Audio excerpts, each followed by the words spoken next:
ভিডিঅ'লৈ আপোনালোকক স্বাগতম জনাইছো। আশা কৰো আপোনালোক সকলোৱে ভালে আছে। আজি আকৌ এটা নতুন ৰেচিপি ভিডিঅ'লৈ মই আপোনালোকৰ মাজলৈ আহিছো। ৰেচিপিটো হৈছে কচুৰে বনোৱা মাছৰ ৰেচিপি। ৰেচিপিটো চাই আপোনালোকে নিশ্চয় ভাল পাব।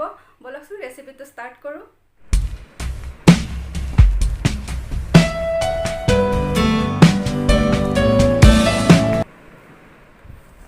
ৰেচিপিটো বনাবৰ কাৰণে কচুখিনি মই এনেকৈ বইল কৰি লৈছো। বইল কৰি পেলাই বইল কৰা কচুখিনি বাকলিখিনি এৰুৱাব লাগিব। বাকলিখিনি মই এনেকৈ এৰুৱাইছোঁ।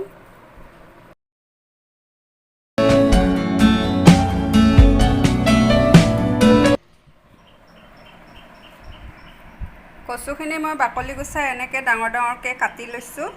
আৰু এতিয়া মই লৈছোঁ আকৌ বিলাহী এটা ডাঙৰ এনেকৈ কাটি লৈছোঁ। আদা নহৰু পেষ্ট ডাঙৰ 1 চামুচ আৰু পিঁয়াজ মিডিয়াম সাইজৰ এটা, জালুকৰ গুড়ি সৰু চামুচেৰে আধা চামুচ, জিৰা গুড়ি 1 চামুচ, ধনিয়া গুড়ি 1 চামুচ, কেঁচা জলকীয়া লৈছোঁ আৰু এইটো মান ধনিয়া বুলি কয়, এইটো ধনিয়া লৈছোঁ। মাছখিনি মই এনেদৰে হালধি নিমখ সানি থৈ দিছোঁ। এতিয়া মাছখিনি ফ্ৰাই কৰিব লাগিব। কেৰাহীত তেল দিছোঁ, তেলখিনি গৰম হৈছে। এতিয়া মাছখিনি মই ফ্ৰাই কৰি ল'ম। মাছ ফ্ৰাই কৰিব আপোনালোকে জানে, ৰঙা হোৱাকৈ মাছখিনি ৰঙাকৈ ফ্ৰাই কৰিব লাগিব।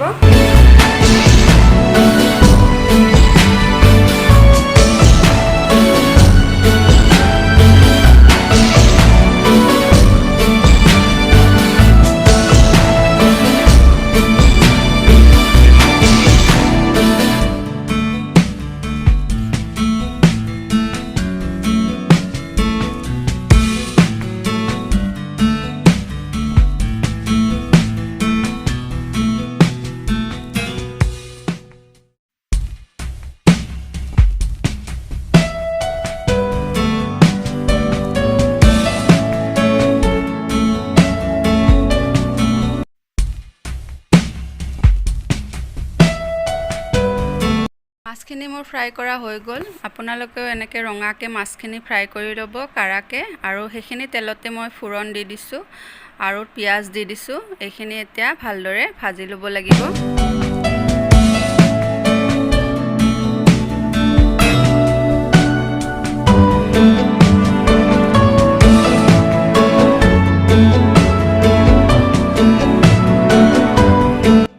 ভাজা হোৱাৰ লগে লগে ইয়াতে মই আদা নহৰুৰ পেষ্টখিনি দি দিছোঁ। আদা নহৰুৰ পেষ্টখিনি দি এনেদৰে ভালদৰে লৰাই পেলাই অকণমান সময় ভাজিব লাগিব।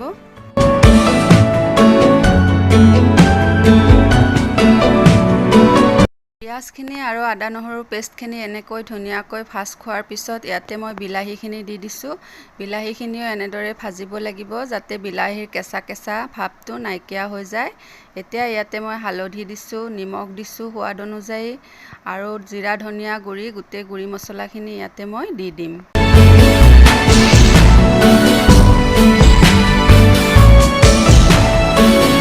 গুড়ি মছলাখিনি দি এনেদৰে অকণমান লৰাই ভালদৰে ভাজাৰ পিছত ইয়াতে মই বইল কৰি থোৱা কচুখিনি দি দিম।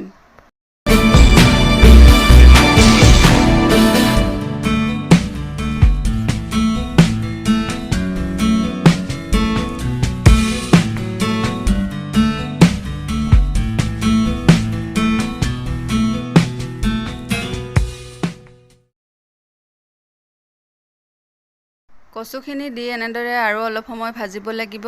তাৰপিছত ইয়াতে মই পানী দি দিম। আপোনালোকে এনেকৈ বনাব জানে, আলুৰ লগত মাছৰ বনালে যেনেকুৱা ঠিক তেনেকুৱাই হয়। ইয়াতে জাষ্ট কচুটো দিয়া হৈছে। ইয়াতে মই পানী দি দিলোঁ। পানী দি উঠি অকণমান উতলিব লাগিব।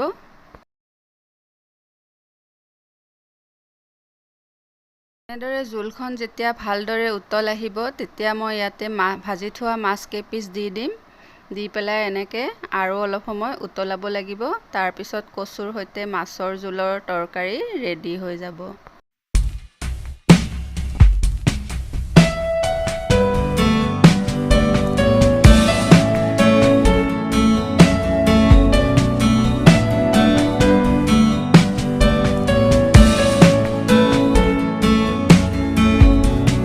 মাছখিনি দিয়াৰ দিয়াৰ পিছত এনেদৰে ভালদৰে উতল এটা আহিব লাগিব। তাৰ পিছত ইয়াতে মই কেঁচা জলকীয়াখিনি দি দিছোঁ আৰু ধনিয়া পাতখিনি দি দিছোঁ। তাৰ পিছত আমাৰ ৰেচিপি ৰেডি হৈ গ'ল। গৰমে গৰমে ভাতৰ লগত খাব পাৰে।